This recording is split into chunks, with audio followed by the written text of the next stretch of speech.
Buenos días a todos los lectores del Observatorio y a quienes nos acompañan. Hoy estamos reunidos con un candidato constituyente, con el doctor Carlos Calvo Muñoz. Así es que nos reunimos para hablar de educación, para hablar sobre su visión sobre educación y cuál es la educación que queremos para nuestro país. Bien, el profesor Calvo es profesor de Filosofía de la Pontificia Universidad Católica de Valparaíso. Tiene su magíster y doctorado en la Universidad de Stanford. Además, su postdoctorado también lo cursó en Stanford y en Lovaina. Una de las cosas muy particulares también de su carrera es que fue alumno de Paulo Freire, ¿ya? Por más de 30 años, profesor de la Universidad de La Serena, aún ligado a la docencia y a la investigación, profesor voluntario de la Universidad Abierta de Recoleta, dato muy, muy, muy interesante, y un reconocido docente con una gran trayectoria de trabajo en educación, con aportes reconocidos en nuestro país, en Latinoamérica y en el mundo. Eh, Buenos días, profesor Calvo, ¿cómo está? Rodrigo, muy bien, muchas gracias. Y bueno, gracias por la invitación y la posibilidad de conversar con usted y con las personas que vean esta grabación. Bien, profesor. Profesor, para iniciar, cuéntenos qué lo motiva para ser constituyente. ¿Cuáles son sus principales motivaciones? Rodrigo, yo mismo me sorprendí la rapidez con que yo respondí aceptando la invitación a ser candidato constituyente, que no lo pensé dos veces. ¿Por qué? Porque sentía dentro de mí, desde antes del estallido social, ¿no? Llevamos de dictadura mucho tiempo y una democracia bastante tambaleante, inquietud, porque no estábamos bien, teníamos que cambiar la sociedad chilena, y no solo la sociedad, también la Constitución, que es la que nos rige. Por lo tanto, cuando estalla el movimiento social en octubre, ¿no es verdad? Bueno, uno empieza a darle vuelta al tema, dice, esto ya estalló, esto ya hay un aburrimiento a las personas, ¿no? Y queremos un cambio. Yo también, por supuesto, queremos un cambio.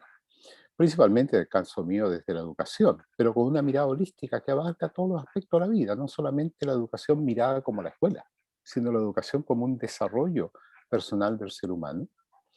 Entonces siempre pensé en la complejidad de tener que escribir una nueva constitución, que entre otras cosas es no tener que modificar la actual, es crear una nueva constitución. Y para crear una nueva constitución tenemos que pensar nosotros de manera distinta.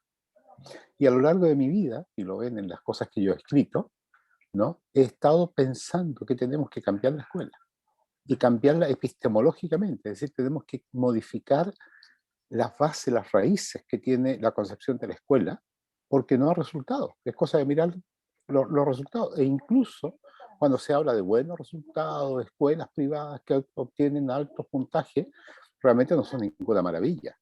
No son malos. Ni estoy criticando a esos chicos que se esfuerzan y estudian, ni a sus profesores. ¿Está claro? Pero lo que saben es en un área y en el resto no saben nada. Al igual que el resto de las personas, ¿no? Entonces, he estado por décadas pensando en cómo nosotros tenemos que transformar la escuela. Afortunadamente, en mi formación de posgrado en antropología, estudié a muchas culturas del mundo, y así también como muchos sistemas educacionales del mundo. La verdad, yo estaba en un programa de educación comparada, ahí en educación en Stanford, y realmente mis profes viajaban por todo el mundo, conocían de primera mano experiencia educativa en todos los continentes. Los estudié.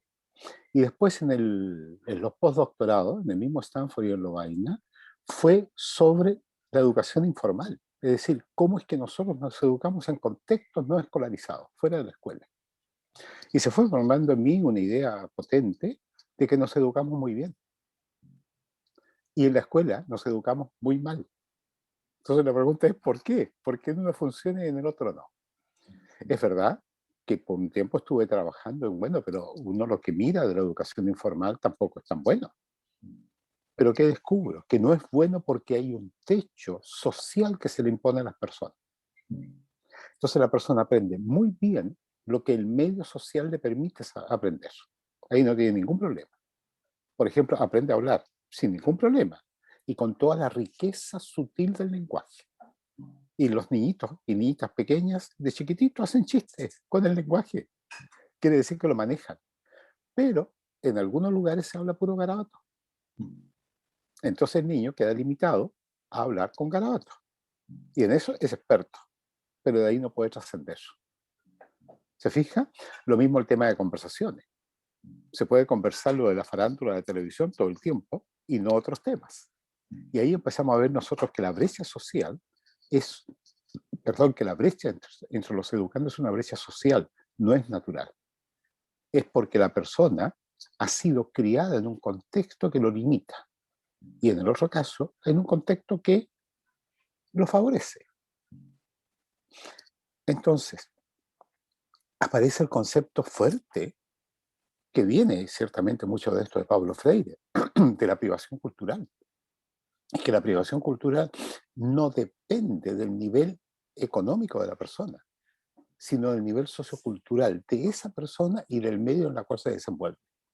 De hecho, tenemos privados culturales que han llegado a ser presidentes de la República, para mostrar, digamos, que la privación cultural no es exclusiva de los pobres. ¿Ya? A mayor estudio, uno espera, sin embargo, que la persona tenga menos privación cultural. Pero si el estudio es sobre una especialidad, sabe de esa especialidad, pero no sabe de la otra. ¿Se fija?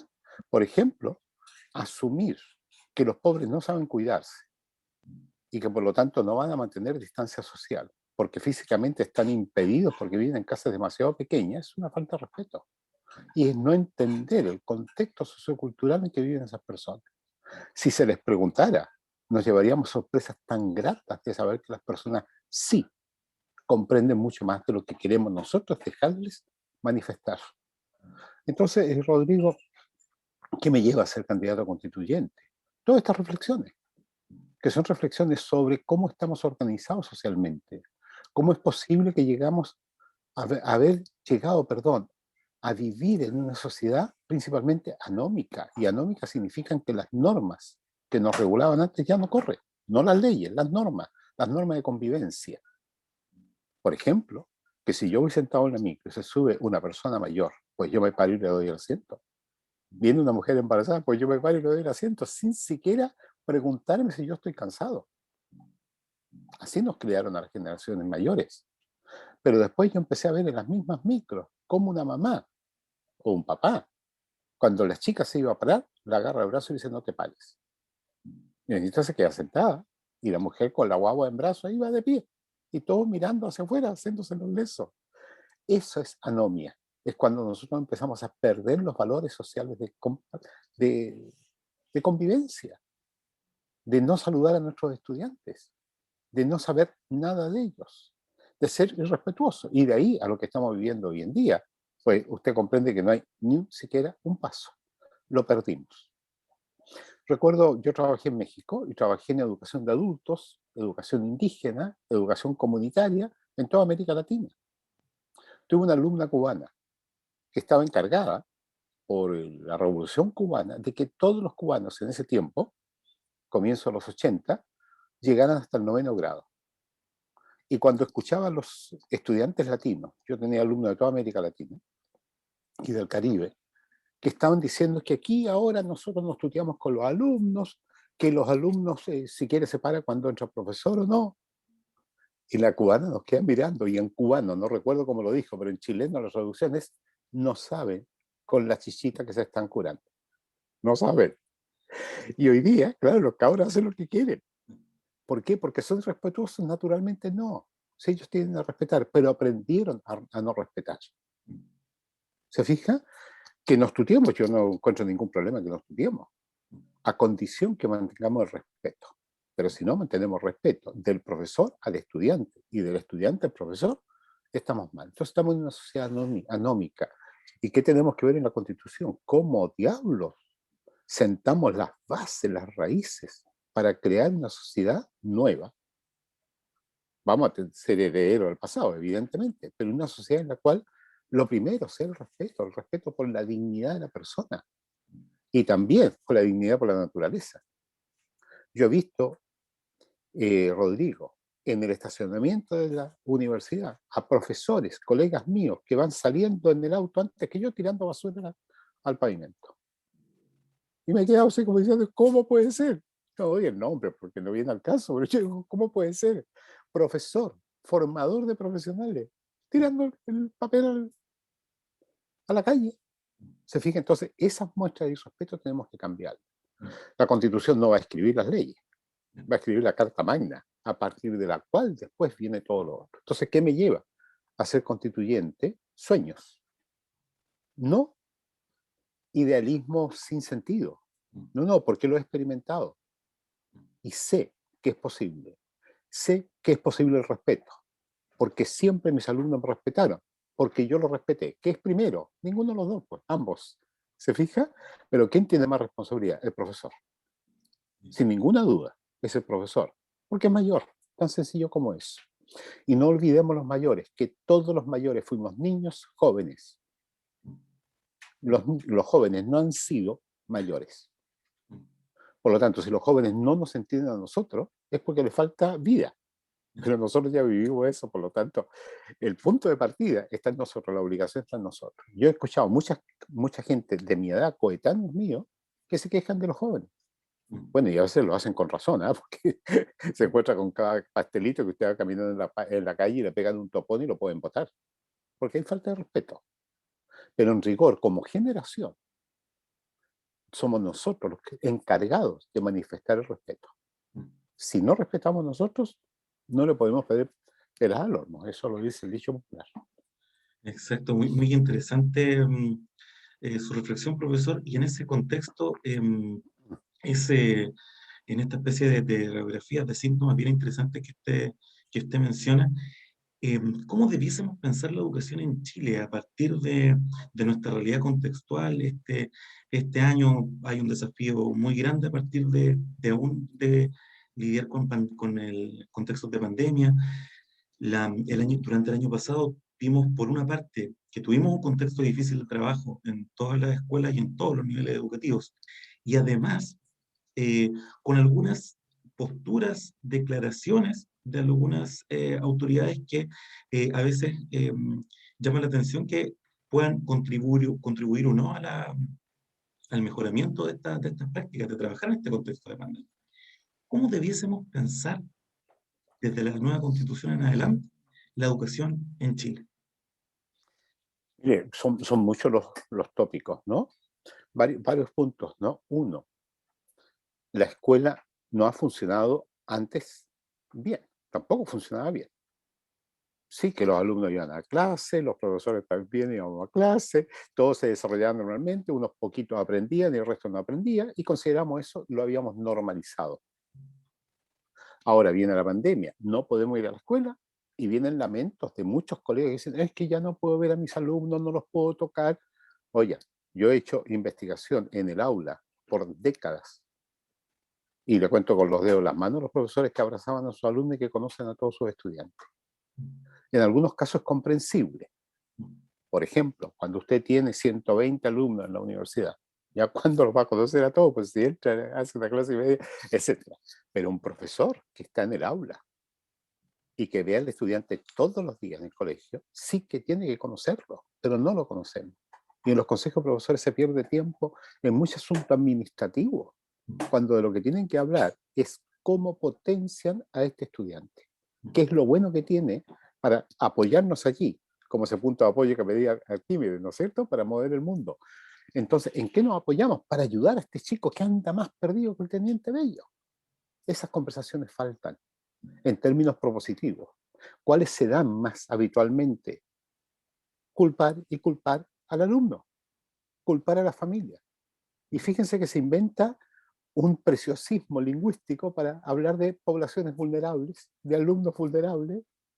Es francamente una estupidez, sinceramente, porque de partida, esas personas ya han estado vulneradas, no son vulnerables, ya es cosa que está consolidada.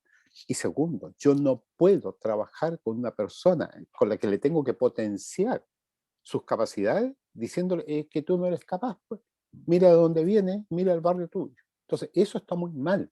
Y en la nueva constitución tenemos que cambiarlo porque debemos concebir a la sociedad y por lo tanto a las ciudades como educadoras. Y eso va a incluir la convivencia en la comunidad y tiene necesariamente que incluir a los medios de comunicación, mal llamados comunicación de masa, porque la masa también es una expresión nefasta. No somos masa, nadie nos amasa. A nosotros somos personas con libertad. ¿Se fija? Entonces, los medios tienen que ayudar también a mejorar el nivel cultural de la población. ¿Cómo? Mostrándonos temas. ¿Para qué? Para que yo conozca otras realidades.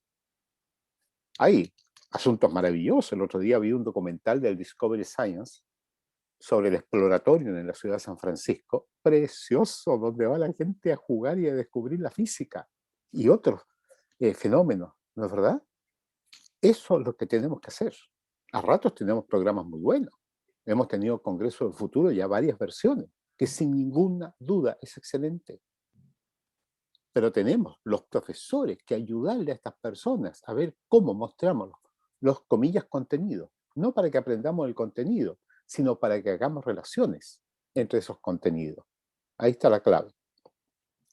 Otro aspecto respecto a esto, las autoridades educacionales, salvo excepciones, no son profesores. Podemos contar con los dedos de la mano los ministros de educación y ministras de educación que han sido profesores. Y con todo el respeto que merece la autoridad, no saben de educación. A lo más que se ocupan es de cómo administran un sistema educacional. Entonces ahí uno entiende al ministro Figueroa que esté preocupado que tenemos que volver a clases primero. Porque claro, según él, tenemos que tener tanto número de clases durante el año, tenemos que, etcétera. La asistencia a clase determina la subvención. En fin, hay un montón de temas que están entrelazados. Entonces, si no partimos primero más, se le empieza a desmoronar todo.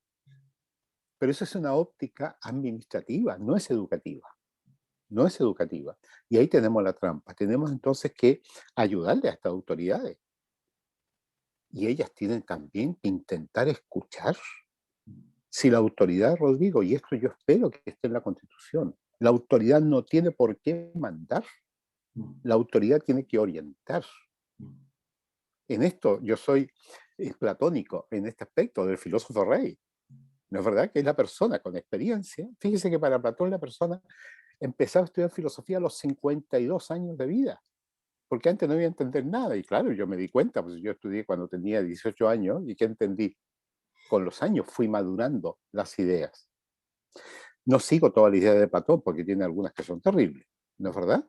Pero la del filósofo Rey me parece interesante. El que gobierna es la persona sabia, es la persona que orienta y es la persona que deja hacer. Y por dejar hacer, deja ser. ¿Ya? ¿Por qué?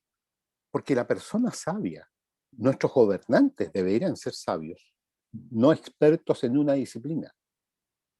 Ciertamente que está bien que tengan su especialidad. ¿Está claro? Yo no estoy negando eso.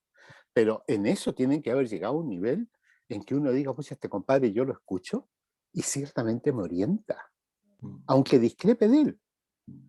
Pero en general los gobernantes no orientan y se dedican a mandar. Porque claro, como tienen una estructura que le hace caso, aparentemente todos hacemos caso.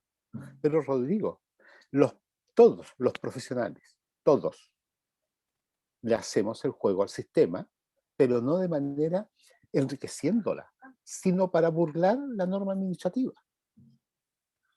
Mire, no, dejémoslo ahí nomás, porque si no voy a entrar en detalles que no viene al caso. ¿Ya?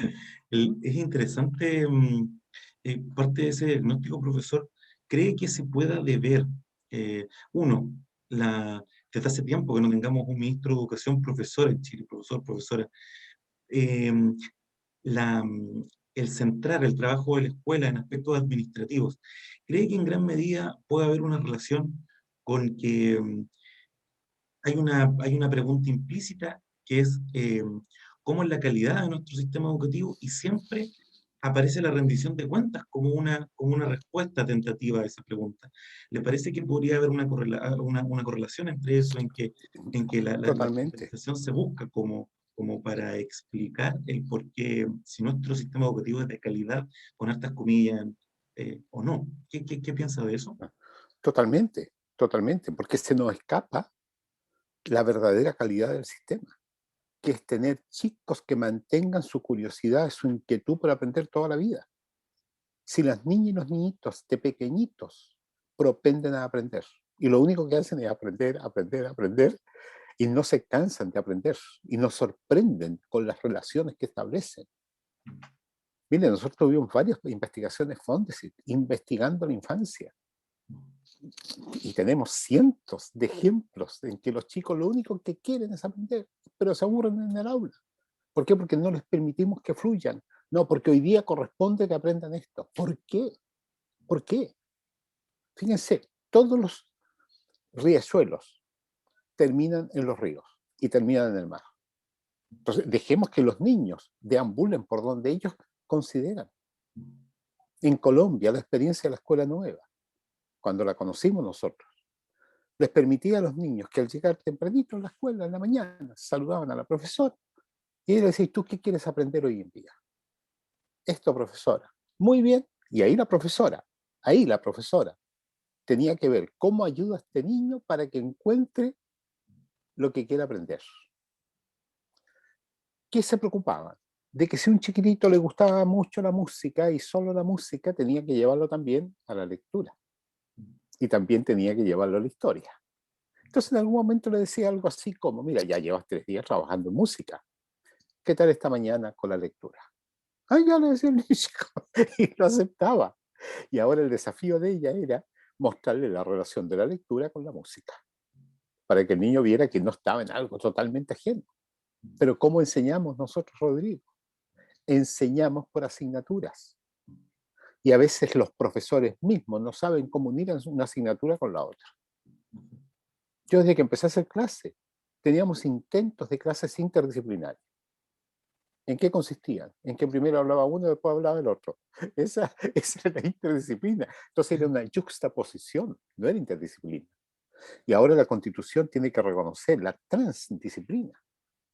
Es decir, se le ha nombrado así a esta conjunción de disciplinas en que los extremos son distintas, pero en las fronteras son difusas. Y usted ya no sabe dónde está la química y dónde está la física. ¿Se fija? Es sociohistórico, claro. Ponga la división, pues establezcala. Y todos nos reímos. ¿Se fija? Ahora, la escuela no hace eso. Y ahí lo liquida. Entonces, ¿qué tenemos que hacer? Crear un sistema educacional, no escolar, un sistema educacional que permita que fluyan los niños en su propensión a aprender, que encuentren apoyo y orientación no solamente en sus profesores, también en los vecinos del barrio. Fíjese, cuando yo llegué a la Universidad de La Serena, en la puerta de la normal, vendía un señor dulcecitos, qué sé yo. Lo saludaba, conversábamos, y era un lector extraordinario. Me decía algo así, usted profesor que lee tanto, ¿me puede explicar esta palabra? Y este viejo encontraba una palabra que yo en mi vida había escuchado, ¿no es verdad? Y me explicaba la palabra. Este hombre era consejero de muchos de nuestros estudiantes y les explicaba lo que nosotros enseñamos en clase. ¿Está claro? Nunca lo llevamos a nuestras clases. En las escuelas, las personas que venden estos dulcecitos conocen a las niñas y a los niños de una manera que los profesores no conocen. Y yo en muchas instituciones educativas he dicho, inviten a los que venden afuera a la reunión de profesores, porque ellos les van a mostrar dimensiones, perspectivas de sus alumnos que ustedes no conocen. Porque alumnos y profesores actuamos como alumnos y profesores. Pero el chico cuando sale ya de la escuela ya no actúa como el alumno, actúa como el niño que va a comprar una golosina y que no tiene la plata. Y el caballero le dice, ya, yo te fío. Y adquiere con él un compromiso de tener que pagarle, etcétera, etcétera. Los ejemplos podemos multiplicarlos. Entonces, ¿qué tenemos que hacer? Refundar una nueva educación. No cambiar esta, porque esta no da. El modelo neoliberal, evidentemente, le ha hecho perder más todavía. ¿Se fija? Pero antes tampoco era buena. Tampoco era buena. Así que nosotros dijéramos, mira, tendríamos el mejor sistema educacional. No era malo, pero nos fue bien a algunos. ¿Y el resto dónde están nuestros compañeros? ¿Dónde están, pues? ¿Se fija? Ni siquiera sabemos, porque no terminaron los estudios. También tenemos que cambiar la estructura. Los 12 años de escolaridad se van a desvirtuar. Fíjese, porque los contenidos que aprendemos en la escuela actualmente ya están en Google y están mejor todavía. ¿Se fija? Entonces el alumno mío puede inclinar y decir, oiga, profe, pero que aquí leí el autor que usted dice otra cosa. Dice mejor. Y claro, y los profes decimos, bueno, pero mire, no, usted me hace caso a mí, lo que yo pregunto en la prueba. Ese es el error. ¿Ya? Por eso yo, Rodrigo, he planteado N veces que los profesores sí deben planificar, obvio. Por supuesto que tiene que planificar como cualquier persona, tiene que planificar. Pero al llegar al aula debiéramos tener un cenicero para quemar físicamente la planificación. Yo la tomo, le aplico el encendedor y la quemo delante de mis alumnos. ¿Y qué le digo? Ahora improvisamos. A partir de las preguntas de ustedes. Y este es el tema que yo voy a tratar, pero veamos qué me preguntan ustedes. En esa improvisación yo voy ciertamente introduciendo los temas, porque hay una secuencia en ellos, pero la secuencia no es lineal. Recuerdo, Rodrigo, en Temuco, en la zona mapuche, investigando en escuelas unidocentes, un niñito mapuche, de esto que no, etcétera, ¿ya? Respondía a las preguntas de sus compañeros de tercero y cuarto básico. Del cabro chico, ¿ya? Brillante, brillante. Estaba haciendo sus tareas, prestaba orejas y respondía. Y seguía trabajando en lo suyo. Comprendía todo. ¿Son casos particulares? Bueno, podemos decir siempre hay una experiencia muy particular, ¿no es cierto? ¿Ya? Pero eso es mucho más común de lo que nosotros pensamos. Mucho, mucho más común de lo que nosotros pensamos. Profesor, y en ese desafío que tenemos los profesores en esta nueva educación y en este repensar la educación, ¿cómo las universidades, las casas de estudio debiesen responder a estos requerimientos? Por ejemplo, me llama la atención el ejemplo que colocaba sobre utilizar la pregunta, que es tan importante. ¿Cómo nosotros podemos mejorar la formación inicial docente de manera de responder a una nueva educación que permita realmente desarrollar las dimensiones de nuestros estudiantes en un marcado, con un marcado trabajo en el desarrollo de habilidades que nos permita responder a las necesidades de un mundo en la trayectoria de nuestra vida y no solamente en la etapa escolar? Sí. Fíjese, las universidades hay que recrearlas, porque con el desarrollo científico y tecnológico están quedando obsoleta el esquema tradicional de formar a los profesionales. ¿Ya? ¿Qué tenemos que hacer? Permitir que los estudiantes trabajen de verdad y no en simulaciones. Porque uno se toma la simulación como que no tiene consecuencias. Pues planifica una clase, el profe me la revisa, ve que no tiene ciertas coherencias. Ah, ya digo, perfecto, pero yo no vi ningún efecto. Y en el trabajo educativo, un problema que tenemos, a diferencia del trabajo médico, por ejemplo, es que los daños nosotros los vemos a largo plazo. En cambio, una cirujana lo ve, pero a las pocas horas ve que la embarró nomás, pues, ¿se fija? ¿Ya? En el caso nuestro, la consecuencia es a largo plazo y nunca podemos encontrar que fui yo el culpable. Por eso, entre los profes es común, no, es que la educadora de párvulo, no, es que el profesor básico, es que el profesor de media, ¿ya? Y como no hay ningún otro profesor después de la universidad, ya no nos echan la culpa a nosotros, ¿ya? Pero cuando un estudiante nos enrostra, nosotros decimos, uy, ¿usted por qué no estudia por su cuenta? Pero bueno, ese es un punto, tenemos que cambiar. Por otro lado, ya las profesiones están desvirtuándose porque las fronteras disciplinarias en el campo laboral ya no tienen sentido. Se fija, cada día se requiere más, especialmente en instituciones de punta. ¿Está claro? Se requiere más que la persona tenga una mirada hacia las otras disciplinas. Pero nos cuesta mucho. Si bien me voy muy atrás, al año 88, cuando se quemó la escuela normal, y tuvieron que reubicarnos a los profesores que estábamos ahí, yo pedí que me instalaran con los ingenieros. Dice, ¿qué ir a hacer a la ingeniería? Conversar con los ingenieros, pues le dije. Porque si estoy en la oficina con un ingeniero, vamos a encontrar un punto en común. En cambio, si yo sigo viendo a mis mismos colegas, ¿qué voy a conversar con mi colega de sociología, con Erika? Del tema nuestro. ¿Se fija? Entonces, no estamos ¿cómo decir? Se me va la palabra en este momento, ¿no? Pero nos estamos alimentando entre nosotros, cuando tenemos que alimentarnos con el otro. Yo sugerí a los rectores de la Universidad de La Serena que debíamos tener al inicio del año escolar un seminario para todos los alumnos que ingresaban, dictado por las mejores y los mejores profesores de la universidad. Y lo dije en otras comisiones de posgrado también. ¿Y qué tenía que hablar esa persona? Por ejemplo, Jorge Oyarzún, geólogo, un tipo brillante. Enamorar a los alumnos con el saber y decirle, mire, qué bueno que vinieron a la universidad. Porque miren, hemos aprendido tanto, pero todo esto no lo sabemos. Y todo esto tenemos que resolverlo. A eso los invitamos a ustedes. Y qué bueno que están aquí. Vengan a ayudarnos a resolver estos problemas. Hoy día los estudiantes universitarios en general no resuelven ningún problema mientras están estudiando. Mis estudiantes, especialmente de educación parvularia, ¿verdad?, iban a las comunidades y se encontraban con problemas. Ya, pues chiquillos, póngale, échale mano. Pero venía el desafío para mí, porque venían y me plantean, oiga, profe, ¿qué hago yo en esta situación? Entonces ya el libro no me servía, porque la chica tenía que ir en la tarde a atender un tema. ¿Y qué descubrían? El interés de la gente por aprender, permanentemente, permanentemente. Entonces esto de que la gente no quiere aprender, que le gusta la comida chatarra y la televisión chatarra, no es verdad, no es verdad. ¿Ya? O sea, hacen encuestas y le dicen, ¿le gusta este programa? Oh, obvio que va a decir que sí que le gusta, pero apenas usted le muestra algo nuevo, algo bueno, pues la gente lo prefiere. Así que tenemos que concertarnos.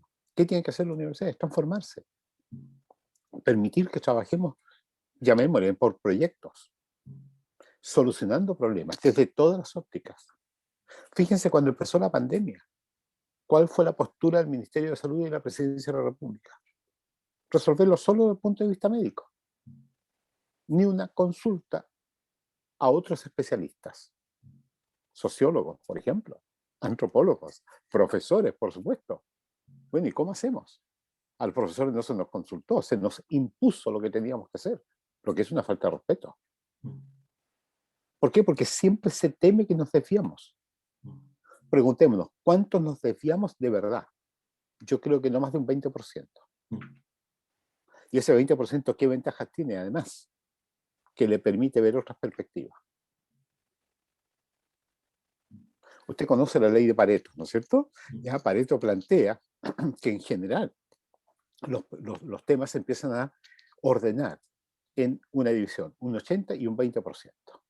Y dice cosas pavorosas esta ley, que el 80% de la producción de alimentos del mundo se lo pretende comer el 20% de la población más rica, que está en Europa, Estados Unidos, etcétera, y las élites de todos los países. El 20% no se pueden comer el 80%.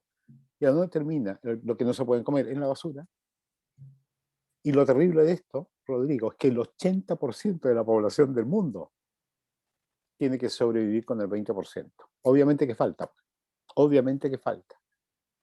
Y fíjese lo que cuesta aquí, y hay grupos que tratan de hacerlo, ¿ya? De conseguir que los supermercados no boten lo que no venden. Y hay instituciones que van, los recogen y los distribuyen y los venden a un precio muy módico, ¿ya? ¿Por qué lo saca el supermercado? A veces por razones de salubridad y otras por razones porque ya el producto no se ve tan bonito. Entonces, si nos desviamos en la formación, ¿cuánto va a ser? Y hagámonos la siguiente pregunta. ¿Cuántas personas creativas no se han desviado? Casi ninguna, casi ninguna. Todos los que han creado se desviaron. Y ojo, a casi todos le pegaron en la cabeza. Porque no fue fácil. No fue fácil. Entonces, ¿qué tenemos que enseñar también a nuestros estudiantes? Esa resiliencia, capaces de pararse y soportar la adversidad. Yo a mis estudiantes les decía, si quieren ser buenos, tienen que estar dispuestos a que los pueden correr de sus trabajos. Así que háblenlo con sus parejas, porque es posible que los corran. No necesariamente la dirección, pero a veces el ambiente, que le empiezan a decir, ah, no, es que este se las cree que se las sabe todas, que aquí, mira, que acá, y empieza la presión. Y usted se termina aburriendo y se va. ¿Se fija? Entonces, no es fácil hacer las cosas bien. No es fácil. Con la nueva constitución no vamos a conseguir que las personas cambien, ¿eh? Dicho sea de paso. Pero tenemos que dar las bases para crear una nueva ética, una nueva forma de convivencia en la cual aceptemos la diversidad. Aceptar la diversidad no es que el otro llegue y esté al lado mío, o que yo esté al lado de él. Es permitir que aflore su pensamiento, porque si no nos polarizamos. Entonces le digo así como una pseudo democracia. Bueno, habla, ya hablaste, listo, ahora hablo yo. Pero eso no es escucharnos, pues. Exacto, sí. ¿En cuántas reuniones habremos asistido en la vida, Rodrigo, en que esto es así? ¿Ya? En todos los niveles, ¿eh? En todos los niveles. Sí, sí, muy interesante la amplitud. Me llama la atención cómo plasma en sus palabras, profesor, que el sentido del sistema educacional que nos mencionaba al comienzo es transversal y se, y se puede apreciar a lo largo de la vida de una persona.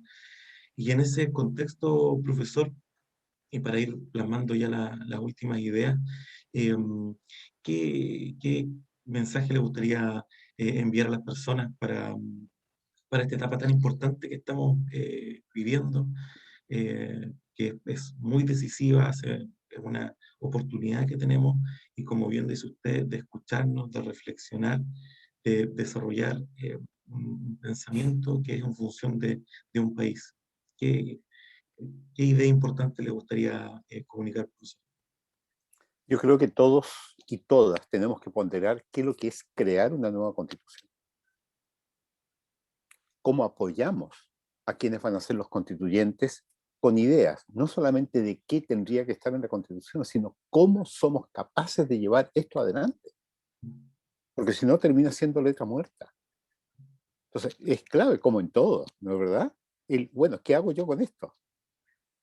¿Ya? Por ejemplo, que escribamos la Constitución, el respeto irrestricto a la vida, a la educación, a la salud, a la vivienda, al agua. Ahora, bueno, ¿cómo lo operacionalizamos? ¿Se fija?